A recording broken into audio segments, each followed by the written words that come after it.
Friends, जब plant एक बार फूल देकर दोबारा फूल देना बंद कर देता है तो हमें समझ नहीं आता है कि उसमें किस तरह का फर्टिलाइज़र डालें या उसकी देखभाल किस तरह से करें जिससे प्लांट में दोबारा से फूल आने लगें।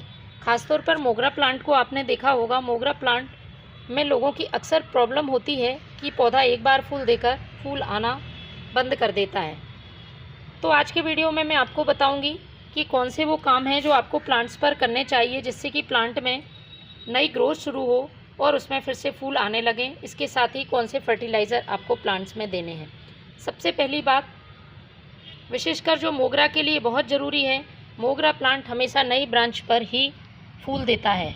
यदि आपके मोगरा प्लांट में फूल आना बंद हो गए हैं तो समझिए कि उसमें नई ग्रोथ नहीं हो रही है। इसलिए हमें अपने प्लांट्स पर ये काम करते रहना चाहिए जिससे कि प्लांट में नई ग्रोथ हो। तो सबसे पहला काम आपको करना होगा प्लांट में सूखे हुए फूलों को हटाना। इस तरह से आपको सूखे हुए फूलों को समय समय पर मोगरा प्लांट में से हटाना होगा। जब आप सूखे फूल यहाँ से कट कर देते हैं तो साइड से नई ब्रांच शुरू होती हैं। देखिए, मैं आपको दिखाती हूँ। इस तरह से मैंने यहाँ से इसको हटाया तो ये साइड से नई 2 ब्रांच शुरू होंगी और उन पर ही फूल आएंगे।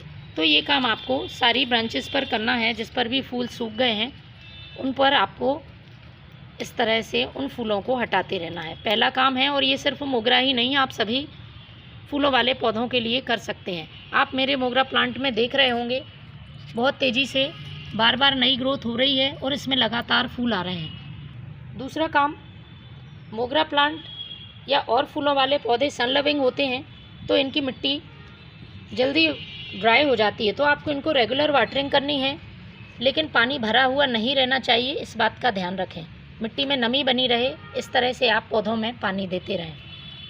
मिट्टी की आपको समय समय पर हल्की सी गुड़ाई करनी है। मिट्टी में किसी तरह के भी खरपतवार या कचरा है तो वो भी आपको हटाना होगा।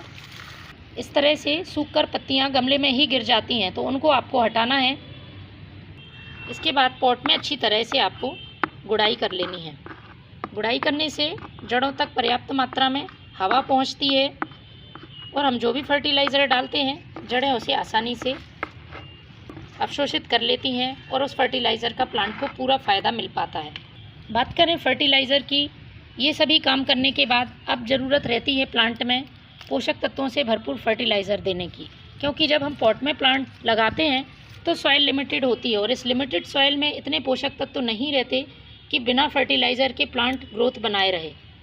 तो सबसे पहला हमें प्लांट की लगातार ग्रोथ के लिए इसमें यूज़ करना होगा कंपोस्ट। कंपोस्ट आप किसी तरह का भी यूज़ कर सकते हैं, बर्मी कंपोस्ट, काउडंग कंपोस्ट या लीफ कंपोस्ट या किचन वेस्ट कंपोस्ट। तो मैं ले रही हूँ इसमें बर्मी कंपोस्ट। बर्मी कंपोस्ट में सभी मैक्रोन्यूट्रिएंट्स उपलब्ध होते हैं जो कि प्लांट की ग्रोथ के लिए और उसमें फल फूल लाने के लिए ज़रूरी हैं।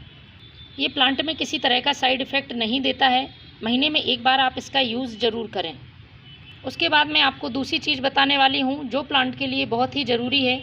यदि उस चीज़ को आप अपने मोगरा या और फूलों वाले पौधों पर इस्तेमाल करते हैं तो निश्चित तौर पर प्लांट आपका दोबारा से फूल देना शुरू कर देगा, या जिस प्लांट में फूल नहीं आ रहे हैं उसमें भी फूल आने लगेंगे। तो सबसे पहले मैं ये बर्मी कंपोस्ट डालती हूँ। तो आपके पास जितने भी प्लांट हैं उन सभी में आप इसका यूज़ कर सकते हैं। आज मैं मोगरा प्लांट पर इसका यूज़ कर रही हूँ। 1 मुट्ठी भरकर आप इस बर्मी कंपोस्ट को डाल दें स्टेम से दूर। अब दूसरी चीज़ जो डालनी है वो मैं आपको बताती हूँ।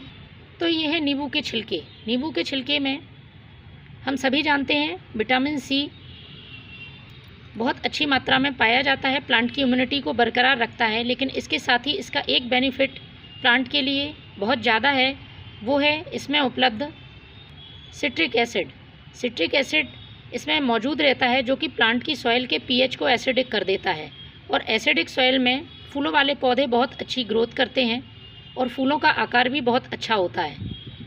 इसके साथ ही इसमें मौजूद एसिड की गंध से प्लांट की यदि मिट्टी में किसी तरह की इंसेक्ट हैं या चींटियां हैं तो वह भी दूर रहते हैं। तो इसको यूज़ करने का तरीका आप 2 तरह से यूज़ कर सकते हैं। यदि आपने नींबू के छिलकों को इस तरह से सुखा लिया है तो आप उनका पाउडर बनाकर डायरेक्ट सॉइल में 1 चम्मच मिक्स कर सकते हैं। दूसरा है लिक्विड फर्टिलाइज़र, इसका तैयार कर सकते हैं। तो तो इसके लिए आपको लेना है 1 लीटर पानी और उसमें 3 से 4 नींबू के छिलके डाल देने हैं। मैंने ये सूखे हुए नींबू के छिलके लिए हैं, आप फ्रेश नींबू के छिलके भी ले सकते हैं। यदि आपने सूखे हुए नींबू के छिलके का इस्तेमाल किया है तो आप इसे 3 दिन के लिए पानी में भिगो कर रख दें, और फ्रेश नींबू के छिलके हैं तो आप 2 दिन ही रखें, 2 दिन में ही फर्टिलाइज़र तैयार हो जाता है। तो मैंने पहले ये 2 दिन पहले जो फर्टिलाइज़र नींबू के छिलके का बनाया था वो कुछ इस तरह से है, लेकिन हमें इसे ऐसे ही डायरेक्ट प्लांट में यूज़ नहीं करना है, इसको थोड़ा सा डाइल्यूट करना होगा। तो इसके लिए जितना भाग आप नींबू का पानी ले रहे हैं उसका 3 भाग आप इसमें सादा पानी मिला लें। डाइल्यूट करके ही हमें हमारे प्लांट की सॉइल में इसका यूज़ करना है। इस तरह से पॉट की साइज़ के हिसाब से आप सभी प्लांट्स में इसका यूज़ करें। आप देखेंगे आपके प्लांट भी लगातार ग्रोथ कर रहे हैं और उनमें अच्छे फूल आ रहे हैं। Thank you.